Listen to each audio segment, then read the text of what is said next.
Setelah melihat Long yang dilatih dengan bodoh, Jing Wuchen sangat puas di dalam hatinya, dan kemudian dia berkata kepada semua orang, sejak saya mulai mengumpulkan intelijen, saya selalu mengikuti prinsip dipersiapkan untuk segalanya. Kali ini saya menggali terowongan ini, sebenarnya ada makna yang lebih dalam.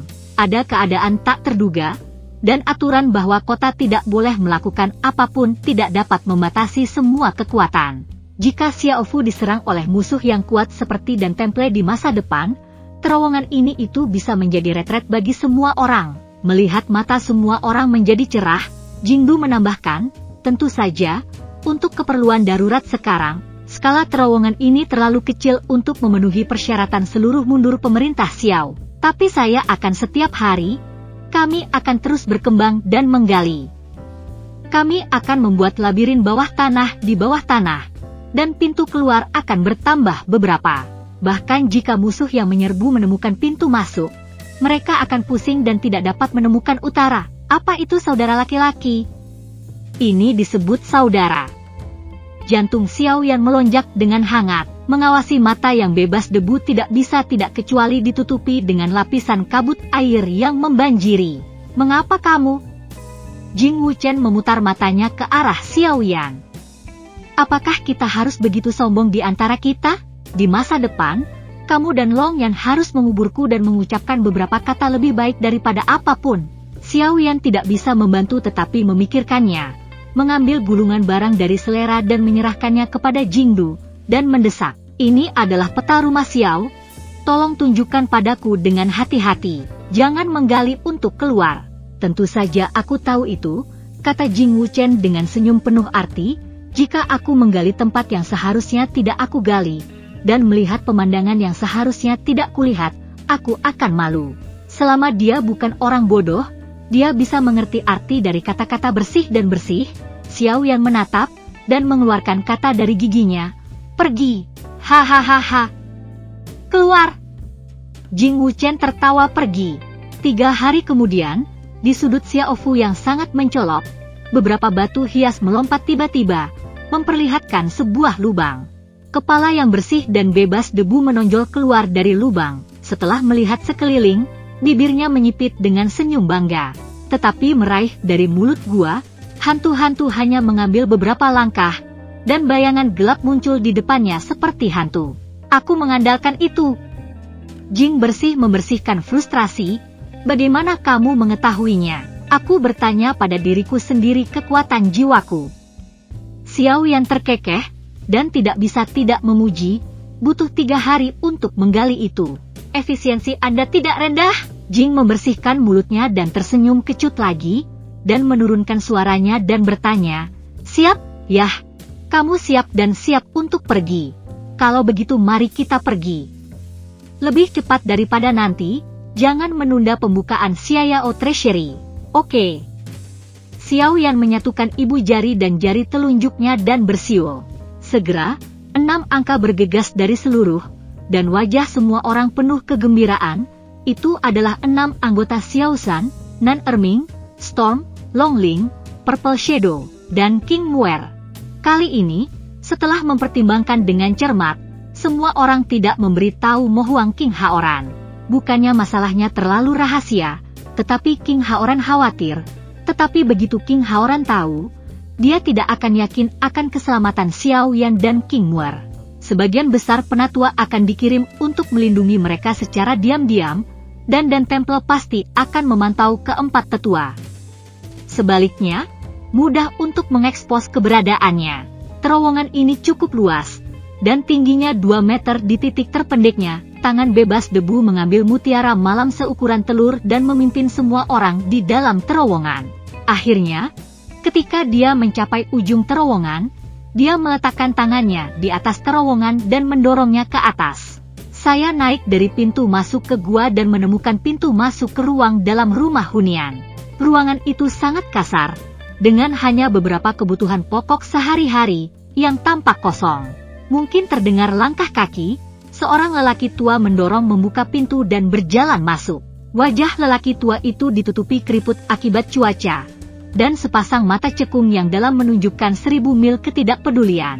Lelaki tua itu melirik ke semua orang dan duduk di satu-satunya kursi di ruangan itu, memandang ke atap, seolah ada sesuatu yang sangat menarik di situ. Melihat ke sepanjang mata lelaki tua itu, tidak ada apa-apa selain jaring laba-laba yang rusak di atap. Semua orang tidak bisa tidak melihat satu sama lain. Saya tidak berharap bahwa Tuan Yirong memiliki karakter yang aneh. Dia bahkan tidak mengatakan anggukan ketika dia melihat itu bersih dan dia benar-benar teman, bersih dan bebas debu. Tampaknya aneh. Dia memeluk tangannya ke dinding, dan berkata dengan ringan kepada orang tua itu, "Ini semua adalah teman-temanku, jadi aku mengganggumu." Lalu lelaki tua itu perlahan-lahan mengalihkan pandangan ke kerumunan, dan matanya masih acuh tak acuh. Aku memandang kerumunan dengan dingin untuk waktu yang lama, dan selalu melihat bahwa semua orang sedikit berbulu, dan lelaki tua itu mengangguk dengan lembut.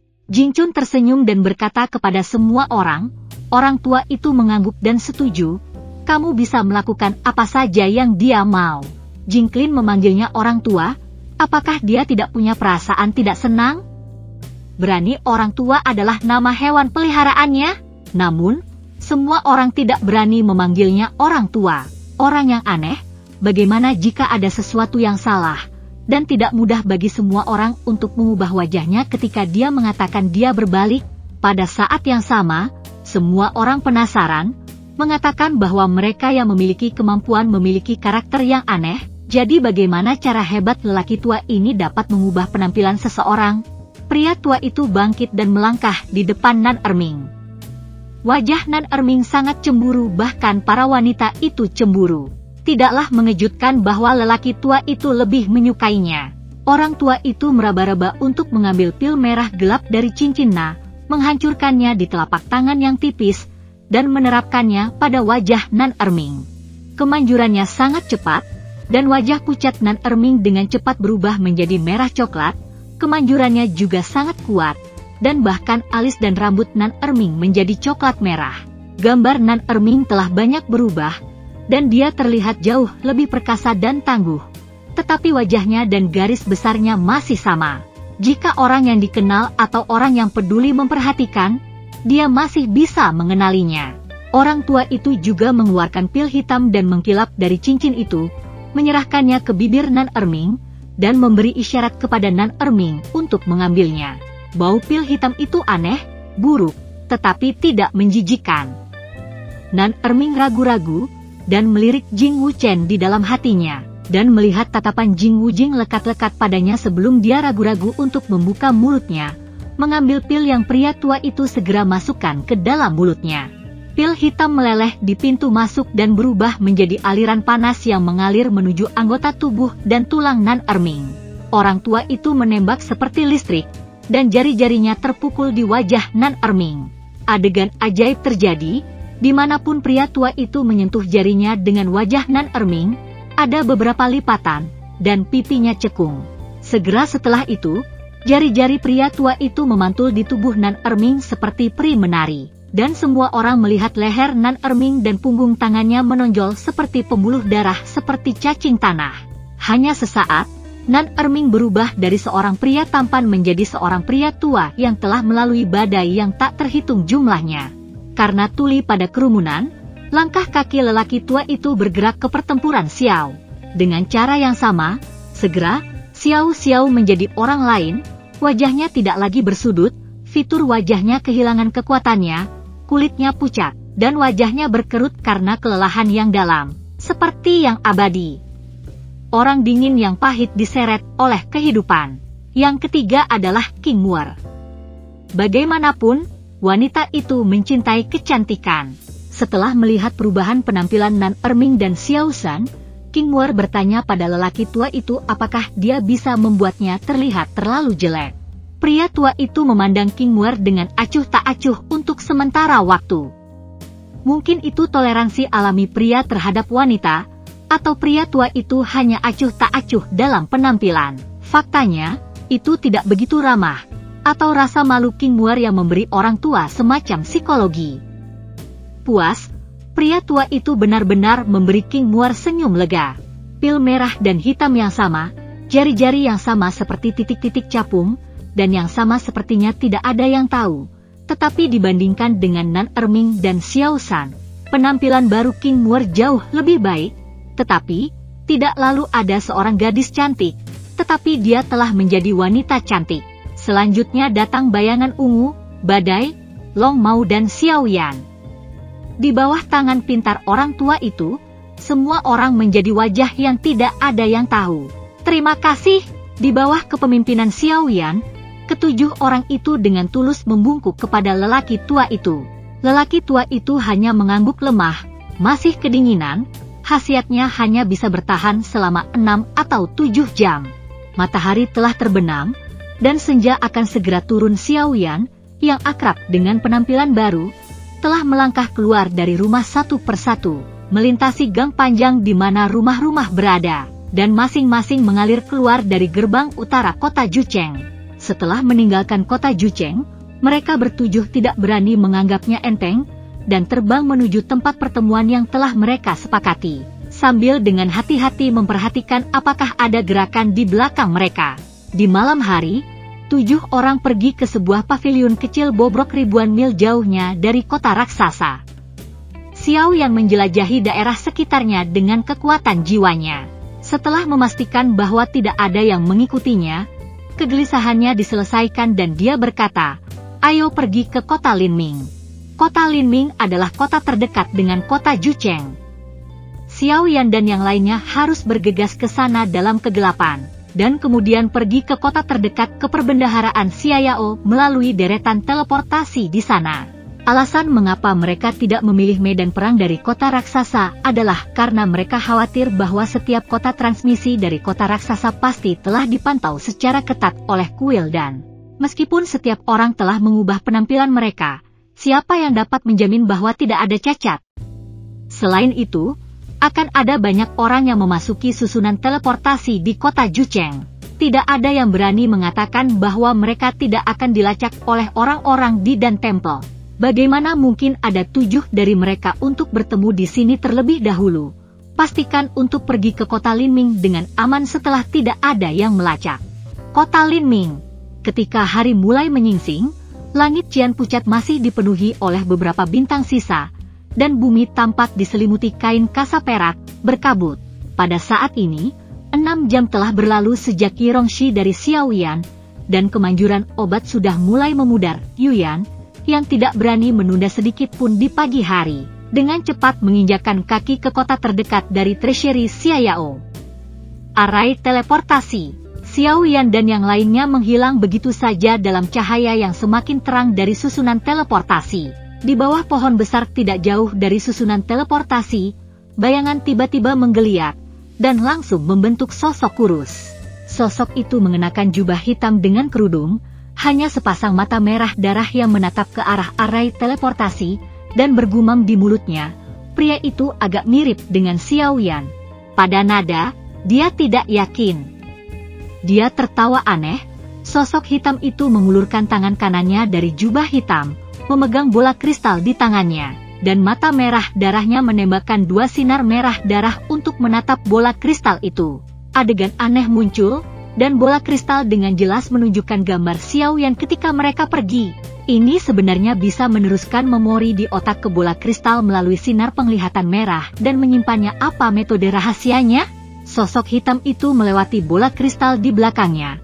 Kamu memberikan gambar di bola kristal itu kepada raja, dan membiarkan cucu perempuan dan Temple mengenalinya. Aku akan mengikuti mereka. Dalam bayangan pohon besar, sesosok jubah hitam yang sama merayap dengan aneh dan mengambil bola kristal dengan hormat. Sosok hitam itu seperti hantu, dan berkedip ke arah arai teleportasi, utara ekstrim dari benua. Terselubung angin dan salju selama bertahun-tahun, laut di sini bukan lagi lautan, tetapi ditutupi oleh lapisan es tebal, berubah menjadi hamparan luas tanah putih, memantulkan sepetak cahaya 7 warna di bawah sinar matahari. Itu terlihat cantik. Berdekatan dengan Binghai, ada kota berukuran sedang yang disebut kota Bingling. Awalnya ada banyak orang di kota itu, tetapi saya tidak tahu apa yang terjadi kemudian. Setiap tahun, badai salju semakin lama, lingkungan hidup semakin buruk dan semakin buruk, Populasinya semakin menurun, dan sekarang semakin sedikit orang di kota. Sudah lama tidak menyala, tapi hari ini, Bingling City tiba-tiba mendatangi 8 tamu. Dengan kecemerlangan susunan teleportasi, ketujuh sosok itu menjadi jelas, itu adalah Xiao Yan dan 7 anggotanya. Kerumunan tidak berhenti di kota Bingling setelah mengidentifikasi arah, mereka segera berubah menjadi 7 pita dan menghilang ke kejauhan. Xiao Yan 7 tidak pergi lama, dan arai teleportasi cerah lagi. Sosok hitam yang mengikuti Xiao Yan berjalan keluar dari susunan teleportasi.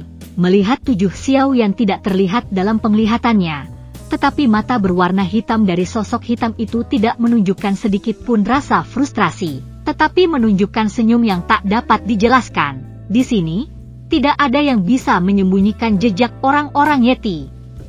Hidungnya lebih sensitif daripada Sueyu dan Temple, dan Yan memandang 7 orang di bola kristal yang tertutup kabut pagi yang redup.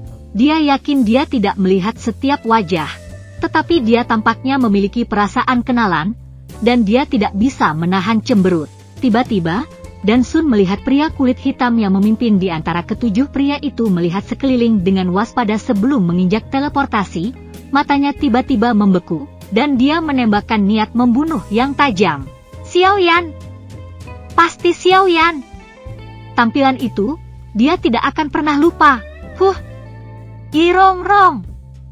Minta Susin membawa timnya untuk menemuiku segera. Susin, Kaisar Pertempuran Puncak Bintang 7, adalah anggota Dan Sun. Kurang dari setengah ayaka, Susin bergegas bersama timnya. Dengan Susin, total 15 orang, 5 diantaranya berada di puncak 7 bintang, dan 10 berada di ujung 7 bintang itu. Melihat deretan yang begitu kuat, Dan Ying Tie King tersenyum. Susin telah mengikuti Dan Yan selama bertahun-tahun, dan tentu saja memahami bahwa Dan Yan memutuskan bahwa Xiao Yan sudah mati kali ini. Setelah memikirkannya, dia tidak dapat menahannya untuk mengingatkannya. Tuan, Xiao Yan melarikan diri dari pengepungan kami 3 atau 5 kali, menunjukkan kelicikannya. Kita tidak bisa dianggap enteng. Setelah terdiam beberapa saat, dia memandangi pandangan Dan Ye. Melihat bahwa Dan Ye tidak senang, Susin terus berkata, jadi bawahan dengan berani berpikir bahwa akan lebih baik untuk meminta Penatua Wu untuk menemani mereka, sehingga mereka tidak akan sangat mudah. Dan Kun tiba-tiba menyipit senyum puasnya dan menyipitkan matanya. Dia tidak berpikir tentang meminta Penatua Wu untuk mengirim sebelumnya. Tetapi kebanggaan yang melekat dalam hatinya membuatnya menyerah ide. Dalam pandangannya, Xiao Yan hanya berada di tengah-tengah Seven Stars. Bahkan jika dia dapat sementara naik ke puncak Seven Stars dengan metode formasi, tim 15 kuat dapat dengan mudah membunuh Xiao Yan dengan bertarung dengan angka. Xiao Yan harus dalam kesulitan saat ini. Penatua Bintang 8 Wu diremehkan oleh Penatua Wu, namun, melihat ekspresi Susina yang sangat percaya diri, dia merasa bahwa kekhawatiran dan saran Susin tidak masuk akal. 3 pembunuhan pertama Xiao Yan tidak gagal di bawah keuntungan absolut yang Dan Dian pikir telah ditangkapnya. Jika dia merindukan lagi kali ini, dengan tingkat pertumbuhan Xiao Yan yang luar biasa, saya khawatir tidak mungkin lagi untuk membunuh Xiao Yan. Xiao House pasti akan menimbulkan ancaman serius bagi Dan Temple. Bisakah Anda mengundang Penatua Wu? Dan Yan terjerat. Pada akhirnya, perlu untuk memastikan bahwa tekad Xiao Yan untuk membunuh Xiao Yan membuat keputusan. Saya akan bertanya kepada Penatua Wu. Yah, ada tungku lain. Ketika Dan Yu tiba, Penatua Wu melihat sekelompok orang kulit hitam yang hangus di dinding, matanya sedih dan tak berdaya. Ketika Penatua Wu tiba, Penatua Wu segera menyingkirkan suasana jengkelnya, dan ekspresi kegembiraan muncul di wajahnya. Oh, cucu saya ada di sini. Dan Sun tersenyum, dan langsung menuju ke topik tanpa kesopanan. Dan Sun tidak pergi ke 3 harta karun. Aku takut menyusahkan Penatua Wu kali ini. Oh, mata Elder Wu bersinar dengan penuh minat. Kakek tidak mengatakan apa-apa. Bantu aku membunuh seseorang. Siapa? Xiao Yan. Bagaimana dengan dia? Penatua Wu setuju tanpa ragu, tidak masalah. Saya mendengar bahwa Xiao Yan hanya 7 bintang di tengah. Saya dapat menamparnya dengan tamparan. Dan Yan menggelengkan kepalanya. Satu-satunya bintang 7 bintang yang berbakat dari Penatua Wu merangsang dia. Dia tersenyum dengan percaya diri dan berkata, undanglah Penatua Wu untuk pergi bersama-sama berjaga-jaga. Jika tidak ada kecelakaan, Penatua Wu tidak perlu mengambil gambar. Setelah menyaksikan kegembiraan itu, saya merasa lega. Pada awalnya, Penatua Wu masih sedikit terpana. Kemudian dia menunjukkan pengertian dan penghargaannya, dan mengangguk dengan lembut. Shadow League memiliki helm. Duduk di kursi yang terbuat dari tengkorak, Subjuru Mudi mendukung pipinya dengan tangan kanannya. Dengan hati-hati membedakan apakah pria berkulit hitam di antara 7 orang yang tergantung di bola kristal di depannya adalah Xiao Yan. Tetapi dia tidak bisa mengkonfirmasi. Dia tiba-tiba bertanya, berita apa yang ada di Xiao Fu? Salah satu tetua penatua yang menunggu di samping menjawab, Xiao Yan dikatakan ditutup. Mundur? Dikatakan? Kepala sekolah tertawa, hehehehe. Pada saat ini, seorang penatua bergegas masuk. Tanpa menunggu yang lebih tua untuk berdiri diam, Submaster bertanya dengan mendesak, apa yang Danze katakan di sana? Bisakah kau yakin Xiao Yan? Penatua menggelengkan kepalanya, dia tidak mengatakannya. Dia hanya mengirim surat yang meminta kita untuk terus mengikuti 7 orang ini dan memberitahu dia di mana mereka berada pada saat pertama. Kapal selam itu mencibir dan menggelengkan kepalanya, kelihatannya sangat berbeda, jadi sulit untuk memastikan. Penatua itu berkata, Tuhan, menurut laporan dari mata-mata, tidak lama setelah menerima bola kristal yang kami kirim, dan Z meninggalkan kota Jucheng dengan 16 orang melalui susunan teleportasi. Oh, mata Submaster menjadi cerah. Apakah kamu tahu kemana harus pergi? Penatua menggelengkan kepalanya, tetapi berkata, arai teleportasi ini dapat mengarah ke kota Bingling, sehingga bawahan berpikir bahwa mereka seharusnya bergegas ke kota Bingling. Helm utama dari Subruder membeku dan bertanya, apa kekuatan 16 orang yang dibawanya? Paling tidak 7 bintang. Penatua menjawab, menjelaskan, orang yang kami kirim untuk memantau dan adalah puncak dari 6 bintang. Dia berkata bahwa dia tidak dapat melihat kekuatan orang-orang ini sama sekali. Lalu dia berkata, tetapi analisisnya kekuatan orang-orang ini tidak boleh lebih rendah dari tengah-tengah 7 bintang, karena Xiao Yan ada di tengah-tengah 7 bintang.